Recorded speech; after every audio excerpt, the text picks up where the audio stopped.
नमस्कार दोस्तों, सरकारी टीचर यूट्यूब चैनल पर आपका स्वागत है। सरकारी शिक्षकों से संबंधित ताज़ा अपडेट सबसे पहले पाने के लिए चैनल को सब्सक्राइब जरूर कर लें। दोस्तों, क्या देश के 25 लाख प्राथमिक और उच्च प्राथमिक शिक्षकों की आजीविका पर अब विधिक तौर पर अंतिम प्रहार हो चुका है? क्या 13 मई 2026 को सुप्रीम कोर्ट के ओपन कोर्ट में चली 2 घंटे की वो तीखी बहस शिक्षकों के हक में न्याय की नई किरण लेकर आई, या फिर ये मानवीय अदालत के पिछले फैसले पर केवल संवैधानिक वैधानिकता की मोहर लगाने की एक औपचारिक मजबूरी थी? एक ऐसा सवाल जिसने पूरे देश की शिक्षा जगत की रातों की नींद उड़ा दी। जो शिक्षक पिछले 20-25 सालों से बिना किसी शिकायत के पूरे ईमानदारी से देश का भविष्य संवार रहे, क्या बुढ़ापे की दहलीज पर आकर उन्हें एक टेट परीक्षा पास न करने की सूरत में नौकरी से बेदखल कर दिया जाएगा?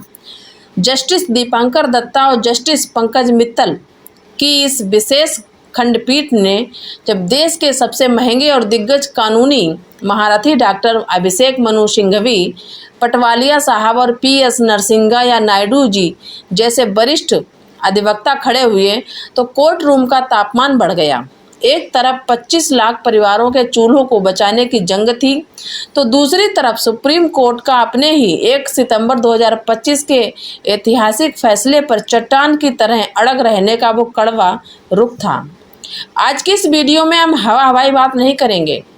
हम सुप्रीम कोर्ट के मूल आदेश के paragraph number 216, paragraph 217, RT act की धारा 23(1), 23(2) के साथ साथ वर्ष 2017 के उस विवादास्पद संशोधन गजट की एक एक परत खोलेंगे, जहां पर याचिकाकर्ताओं के वकील कानूनी तौर पर उलझते रह गए।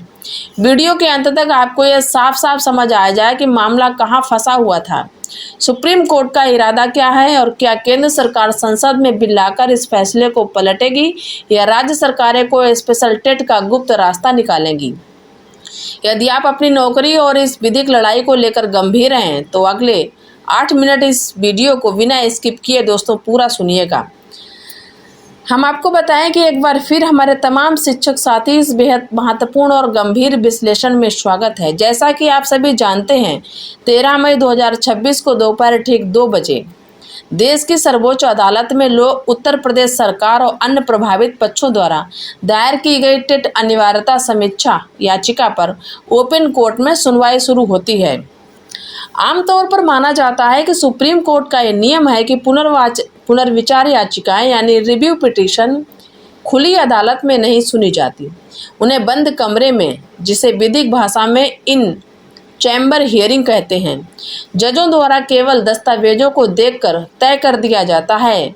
लेकिन जब उत्तर प्रदेश सरकार ने 28 अप्रैल 2026 को इस मामले को विशेष रूप से मेंशन किया और ये दलील दी कि मामला देश के लाखों शिक्षकों के जीवन और शिक्षा व्यवस्था के ठप होने से जुड़ा है, तब कोर्ट ने इसे ओपन कोर्ट हियरिंग के लिए स्वीकार किया।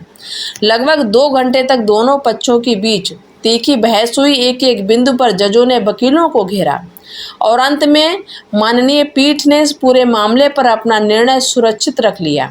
चूंकि सुप्रीम कोर्ट में अब समर वेकेशन यानी गर्मियों की छुट्टियां शुरू हो गई हैं, इसलिए इस बात की पूरी संभावना है कि अंतिम फैसला अब छुट्टियों के बाद यानी अगस्त 2026 में सार्वजनिक होगा। लेकिन 2 घंटे के भीतर कोर्ट रूम के अंदर जो कुछ भी घटा, जजों के जो तेवर थे, कानूनों की जो व्याख्या दी गई, उसने भविष्य के फैसले का पूरा खाका खींच दिया। सबसे पहले हम उस डर की जड़ को समझना है जिसके कारण ये पूरा भूचाल आया। सुप्रीम कोर्ट ने 1 सितंबर 2025 को जो अपना मूल फैसला सुनाया था, उसके 2 पैराग्राफ 216 और 217 सबसे ज़्यादा चर्चा और विवाद में हैं। पैराग्राफ नंबर 217 की, जिसे टर्मिनेशन क्लॉज या शिक्षकों के लिए सबसे खतरनाक आदेश माना जा रहा, इस पैराग्राफ में सर्वोच्च अदालत ने स्पष्ट रूप से कहा कि ऐसे तमाम शिक्षक जिनकी सेवानिवृत्ति यानी रिटायरमेंट में 5 वर्ष से अधिक का समय शेष है, उन्हें आगामी 2 वर्षों के भीतर हर हाल में शिक्षक पात्रता परीक्षा पास करनी होगी। यदि वे इन 2 वर्षों में टेट उत्तीर्ण नहीं कर पाते तो उनके सेवा इतिहास या उनके दशकों के अनुभव को ताक पर रखकर उन्हें सीधे नौकरी से बर्खास्त कर दिया जाएगा। हालांकि कोर्ट ने रियायत दी कि टर्मिनेशन के समय जो शिक्षक जो भी विधिक लाभ या फंड होते हैं वे उन्हें मिल जाएंगे, लेकिन उनकी परमानेंट नौकरी चली जाएगी। आप सोचिए, जो शिक्षक 52, 54, 55 साल की उम्र में पहुंच चुका है, जिसने पूरी जवानी बच्चों को पढ़ाने में लगा दी, वो इस उम्र में आकर टेट की तैयारी कैसे करेगा? यही कारण है कि शिक्षकों में भारी आक्रोश है। अब बात करते हैं पैरा नंबर 216 की। इसमें कोर्ट ने थोड़ी राहत देने की कोशिश की थी। कोर्ट ने कहा कि जिन शिक्षकों के रिटायरमेंट में 5 वर्ष से कम का समय बचा है, यानी जो 55 वर्ष की आयु पार कर चुके हैं, 60 वर्ष पर रिटायर होने वाले हैं, उन्हें नौकरी से नहीं निकाला जाएगा। वे बिना टेट पास किए भी अपनी सेवानिवृत्ति की आयु तक सेवा में बने रह सकते हैं।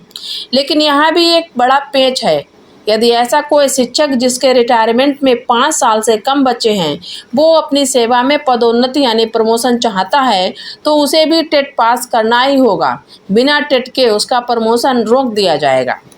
सुनवाई के दौरान कोर्ट रूम के भीतर जो सबसे बड़ा विधिक पेच फंसा, वो था शिक्षा का अधिकार अधिनियम और उसके तहत जारी किए गए विभिन्न नोटिफिकेशन। वरिष्ठ अधिवक्ताओं ने कोर्ट के सामने दलीलें दी। जब आरटी एक्ट की धारा 23(1) और 23(2) को पढ़ा जाता है तो न्यूनतम योग्यताएं की बात आती हैं। वकीलों का तर्क था कि भारत सरकार ने 9 अगस्त 2017 को जो संशोधन गजट जारी किया था, जिसे 10 अगस्त 2017 को अधिसूचित किया गया, उसमें केवल शैक्षणिक योग्यताओं जैसे डीएलएड और बीएड को पूरा करने के लिए समय सीमा दी गई थी।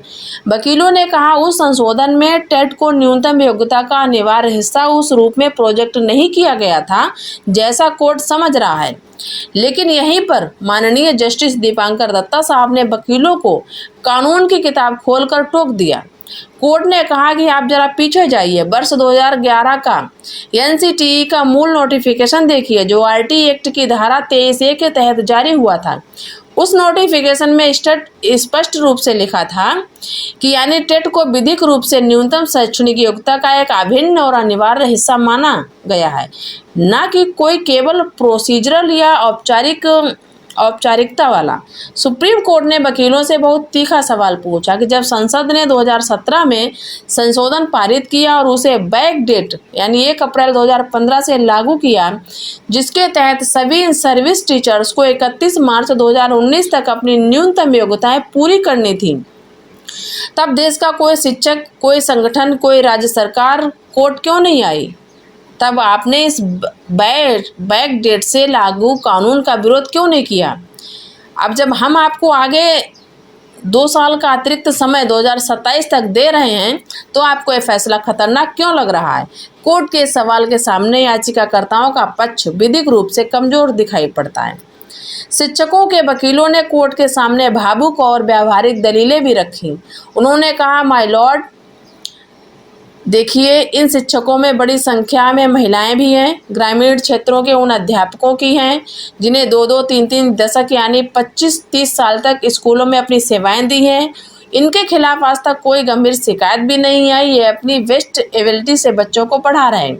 सुप्रीम कोर्ट ने अपने आदेश में भी लिखा, यानी कोर्ट को अब जमीनी हकीकत मालूम है, लेकिन कानून के तराजू पर भावनाएं नहीं, वैधानिक प्रावधान तौले जाते हैं।